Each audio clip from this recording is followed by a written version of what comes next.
میرے محترم دوستو، یہ عقیدہ ہے، اس ایک عقیدے میں اللہ پاک پروردگار عالم نے سارے دین کی حفاظت کو مضمر کر دیا۔ آج میں اور آپ اللہ کے نبی کی ختم نبوت کے عقیدے کی آواز لگاتے ہیں تو ہم نے شریعت کے تحفظ کی آواز لگائی۔ خدا نہ کرے کوئی جھوٹا مدعی نبوت آئے، جیسے مرزا غلام قادیانی آیا، اس نے نعوذ باللہ معاذ اللہ رسول ہونے کا دعویٰ کیا۔ اب اس کا دعوی رسالت، مرزا غلام قادیانی اپنے آپ کو رسول کہتا ہے تو اس کا دعوی رسالت وہ اللہ کے نبی کی نبوت اور رسالت کا انکار، اللہ کے نبی کے لائے ہوئے آخری دین کا انکار، آخری شریعت کا انکار، آخری وحی قرآن کریم کا انکار، اصحاب پیغمبر کا انکار۔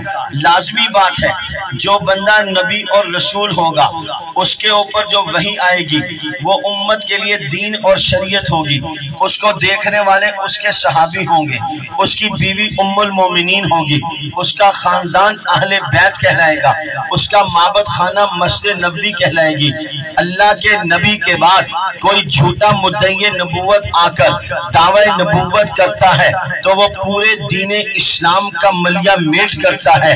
فتنہ قادیانیت نے آ کر بھی اسلام کے بالکل متوازی مرزا غلام قادیانی سے پوچھا نبوت کسے کہتے ہیں؟ وہ کہتا ہے مرزا غلام قادیانی کو نبی کہتے ہیں۔ شریعت کون سی ہے جو مرزا قادیانی پیش کرے؟ صحابی کسے کہتے ہیں جو مرزا غلام قادیانی پر ایمان لائے؟ اہل بیت کسے کہتے ہیں؟ مرزا قادیانی کے خاندان کو کہتے ہیں۔ مسجد نبوی کسے کہتے ہیں؟ مرزا قادیانی کے معبد خانے کو مسجد نبوی کہتے ہیں۔ اہل بیت کسے کہتے ہیں؟ مرزا قادیانی کے خاندان کو کہتے ہیں۔ ام المومنین کسے کہتے ہیں؟ مرزا قادیانی کی بیوی کو کہتے ہیں۔ مرزا غلام قادیانی نے پورے اسلام کی تصویر کو ہی مسخ کر کے رکھ دیا، نبوت کے تصور کو بدل دیا، خاندان نبوت کے تصور کو بدل دیا، ازواج کے تصور کو بدل دیا، اللہ کے دین کے تصور کو بدل دیا، اللہ کے دین کی شریعت کے تصور کو بدل دیا۔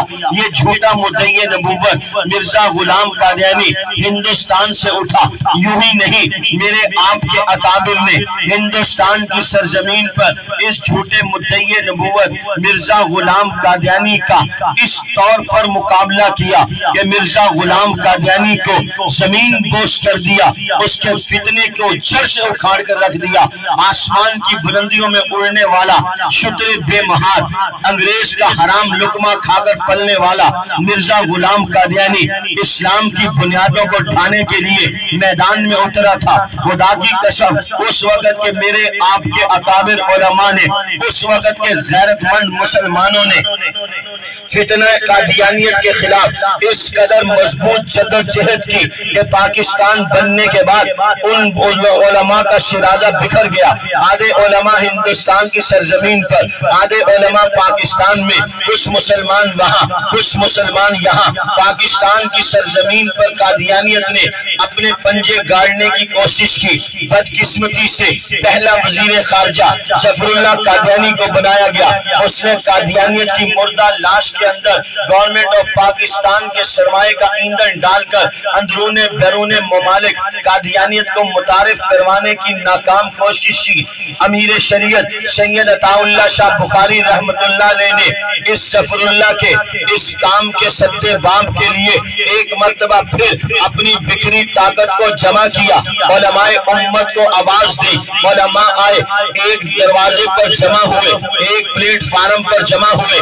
ان علماء نے عوام الناس کو صدا دی، عوام الناس نے علماء کی صدا پر لبیک کہا، پھر قافلہ بنا، اپنی منزل کی طرف چلا۔ چاہیے آج بھی لاہور کے مار روڈ کی کھدائی کیجئے، آپ کو وہاں پر شہدائے ختم نبوت کے پاکیزہ اجسام ملیں گے، پاکیزہ اجساد ملیں گے، جنہوں نے اللہ کے نبی کی ناموس کے تحفظ کے لیے اپنے سینے گولیوں کے لیے پیش کیے۔ 10,000 سے زائد نوجوان مسلمانوں نے جام شہادت نوش کیا۔ کیا، اپنے سر کو نگو نہیں کیا، اپنے سینے کو پیٹھ نہیں پھیری، بلکہ اللہ کے نبی کی ناموس کے لیے میدان میں اترے رہے۔ یہ انہی لوگوں کے خون کا صدقہ ہے۔ آج میں اور آپ مسلمان ہیں، میرے آپ کے گھر کی دہلیز پہ ختم نبوت کا عقیدہ ہے۔ اسی 53 کی تحریک میں امام الہدا رئیس المفسرین حضرت مولانا احمد علی لاہوری رحمۃ اللہ علیہ کو گرفتار کیا گیا، پابند سلاسل کر دیا گیا، جیل کی کال کوٹڑی میں ڈال دیا گیا، ان کے ارد گرد برف کے بلاک رکھ دیے گئے۔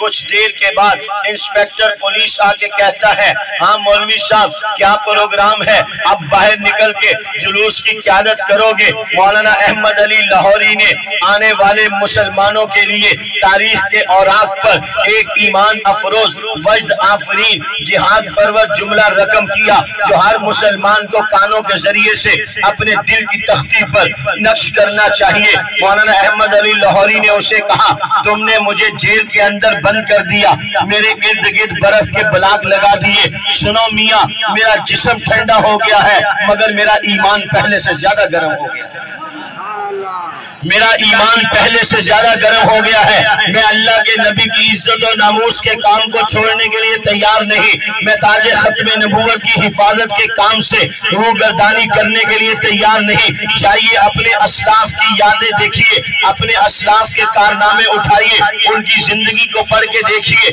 اس تحقیق ختم نبوت کا ایک عظیم نام قاضی احسان احمد شجاع آبادی ہے، جنہیں تحریک ختم نبوت کی پاداش میں بھی جیل میں جانا پڑا، تحریک آزادی وطن کے لیے بھی انہیں جیل میں جانا پڑا۔ تحریک آزادی وطن چل رہی ہے، قاضی احسان احمد جیل میں ہے، ان کے والد گرامی قاضی محمد امین بستر مرگ پر ایڑیاں رگڑ رگڑ کے اپنے بیٹے کا انتظار کر رہے ہیں۔ تحریک ختم نبوت چل رہی ہے، قاضی احسان احمد باپ ہے، وہ جیل میں ہے، ان کا چھوٹا معصوم بیٹا بستر مرگ پر ایڑیاں رگڑ رگڑ کے اپنے باپ کا انتظار کر رہا ہے۔ والد بستر پر، قاضی احسان احمد بیٹا جیل میں، باپ قاضی احسان احمد جیل میں، بیٹا بستر پر۔ یہ دونوں منظر آپ اپنی آنکھوں سے ذرا چشم تصور سے اپنے سامنے لائیے۔ بیٹا جیل میں ہو، باپ بستر پہ ہو، باپ جیل میں ہو، بیٹا بستر پہ ہو، پھر اس عالم میں ان کے سامنے ایک کاغذ پیش کر دیا جائے، ایک پرچہ بڑھا دیا جائے، اس پر دستخط کیجئے، اپنے باپ کے جنازے میں شریک ہو جائیے، اس پر دستخط کیجئے، اپنے بیٹے کے جنازے کو کندھا دیجئے۔ قاضی احسان احمد شجاع آبادی نے اپنے باپ کے جنازے کو کندھا دینے کے لیے، اپنے بیٹے کے جنازے کو کندھا دینے کے لیے فارم پر دستخط نہیں کیے۔ قاضی صاحب کہنے لگے، یہ جیل میں نے اپنی نمود و نمائش کے لیے نہیں، اللہ کے نبی کی ناموس کے تحفظ کے لیے قبول کی ہے۔ میں اللہ کے نبی کی ناموس سے بے وفائی کر کے اپنے باپ اور بیٹے کے جنازے کو کندھا دینے کے لیے باہر جانا قبول نہیں کرتا۔ اپنی سزا پوری کی، آج سزا ختم ہوئی، جیل کی کال کوٹڑی سے نکلے، اپنے گھر کے دروازے پر پہنچے، گھر کے دروازے کے کیوار کھول کر صحن کے اندر پاؤں رکھا۔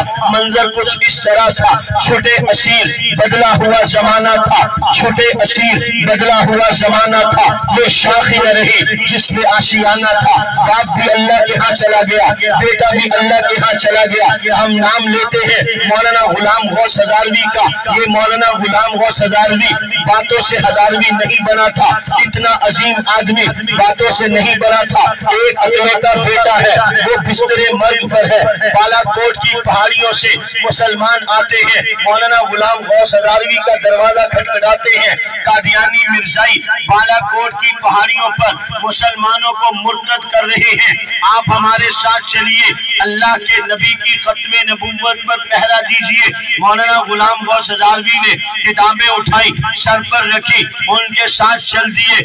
ابھی بس اڈے پر سٹاپ پر پہنچے تھے، گھر سے بچہ بھاگتا بھاگتا آیا، آپ کا بیٹا فوت ہو گیا ہے، تشریف لائیے، غسل دیجئے، کفن پہنائیے، جنازہ پڑھ کے دفن کر دیجئے، پھر چلے جائیے۔ مولانا غلام غوث ہزاروی فرمانے لگے، خدا کی قسم یہ باتیں سننی سنانی آسان ہے،